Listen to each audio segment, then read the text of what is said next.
सर्वसामान्यांच्या हक्काचा आवाज जागर जनस्थान। दारूसाठी पैसे न दिल्याने दुकानदारास मारहाण करून घरावर दगडफेक करून गाडीची तोडफोड केल्याची घटना रात्री 11:30 वाजेच्या सुमारास घडली आहे। संदीप मधुकर पवार वय वर्ष 30 राहणार सातपूर गाव मटन मार्केट यांनी मंगळवार दिनांक 28/8/2024 सातपूर पोलीस ठाण्यात फिर्याद दिली असून 4 जणांविरुद्ध गुन्हा दाखल करण्यात आला आहे।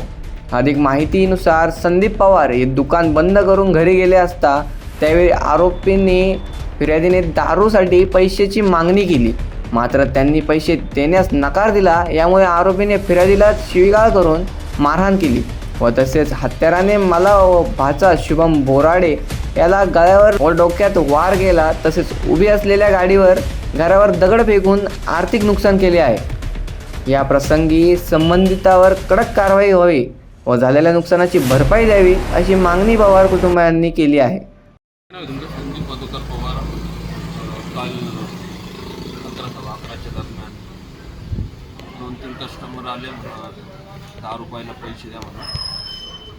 पैसे वगैरे नाही म्हटलं, मी पेत नाही म्हटलं, मी कशाबद्दल पैसे देऊ ते म्हणे। त्याच्यानंतर विडा दे म्हटलं, विडा नाही म्हटलं, विडा नाही ते राहिले त्याचे ते सर्व पहिलं होते। त्याने मारहाण वगैरे केली, दगडफेक केली, त्यांनी मारलं, बहिणीला मारलं, गाडी वगैरे फोडून टाकली, मला मारलं, भाच्याला मारलं, कोयते कुराडे काढले। पोलीस प्रशासन याला याच्यावर लक्ष देतं का नाही? मारणार कोण होतं? बादल होता, सागर वाघमारे होता, नान वाघमारे होता, आकाश वाघमारे होता, आद्या वाघमारे होता। तो मेन गुन्हेगार आहे। तो कधी पण कोयतं काढितो, हे करीतो, तलवारी काढितो, बंदुकी काढितो। आमची गाडी फोडून टाकली, त्याला जबाबदार कोण? पोलीस काय करणार का नाही याच्यावर? नाशिक पोलीस आयुक्तांना काय आवाहन करणार आपण? नाशिक पोलीस आयुक्तांना असं आवाहन करणार, अशा गुन्हेगारांना कठोर कारवाई व्हायला पाहिजे। कारण की तो आहे ना असा गुन्हेगार आहे, तो आहे ना 1-2 दिवसात सुटून येतो। काही झालं तरी तो म्हणतो पोलीस मी लावणार, पोलीस किशाला झाली तो, असं तो स्वतः म्हणतो। त्याच्यावर काय झालं ना तरी काय ॲक्शन घेत नाही पोलीस। याला जबाबदार कोण? काय आहे नेमकी? हे केव्हा सहन करायचं नागरिकांनी?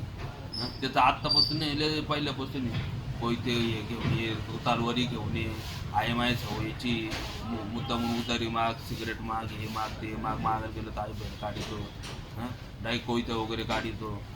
माझ्या बहिणीला मारलं त्यांनी, मला पण मारलं, माझ्या भाच्याला पण मारलं, ते पण पाहिजे, गाडी पण फोडून टाकली। मी शुभम बोराडे, मामा संदीप पवार जेवण करून बाहेर गेला होता रात्री 11:15 सुमारास। बाहेर गेला तर त्याच्याकडं 2-3 पोरं आले, एक बादल, एक रोशन वाघमारे, सागर वाघमारे, रोशन रोशन काढणार, रोशन जाधव हे आले आणि त्या बादलने त्याच्याकडं 100 रुपये मागितले दारू पिण्यासाठी।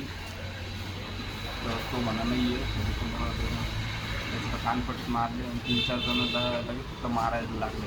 मग बाकीचे 4-5 जण मागून आले आम्हाला, आम्ही घरात असलो, आम्ही घरातून बाहेर आलो, बघितलं मारामारी चालू आहे। तर आम्ही सोडवायला गेलो तर त्यांनी कोयते कुराडी काढल्या, मावशीला मारलं, मामाला मारलं, मला मारलं, इथे टाके पडले। तो पोऱ्या आदित्य जाधव तो सराईत गुन्हेगार आहे। त्यांनी कोयते कुराडी घेतले, दगडफेक केली, गाडी फोडली आमची मोठी। सातपूर पोलीस स्टेशनला पाठीमागे घालतात, तो सराईत गुन्हेगार आहे। तर आम्ही मदत कोणाकडे मागायची? तुमचं? माझं नाव भारती मधुकर पवार। काय झालं रात्री? माझा भाऊ जेवण करायला घरात आला, जेवण झाल्यानंतर तो इथं राऊंड मारायला बाहेर आला होता। तर इथले मुलांनी त्याच्याकडं दारू प्यायला पैसे मागितले, तर तो बोलला माझ्याकडे पैसे नाही दारू प्यायला। मग बोलले का विडे दे मला, तर मग तो बोलला विड्या पण नाही, मी दुकान बंद केलेलं आहे। आणि त्यांनी लगेच मारायला सुरुवात केली। म्हणून विचारायला आम्ही घरातून बाहेर गेलो तर 51 जण डायरेक्ट घरावर दगडफेक केली आणि त्यांच्यावर भावावर आणि भाच्यावर कोयते कुऱ्हाडीने वार केले।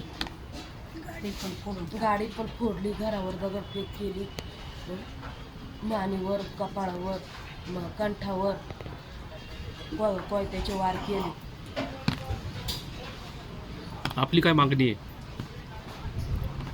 माझी हीच मागणी आहे का त्यांच्यावर गुन्हा दाखल व्हावा, आमच्या गाडीची भरपाई करून द्यावं. माझ्या भावाचा भाच्याचा दवाखान्याचा काय खर्च होईल ना तो भरून द्यावं तुम्ही. जागर जनस्थानसाठी भूषण जैन, नाशिक.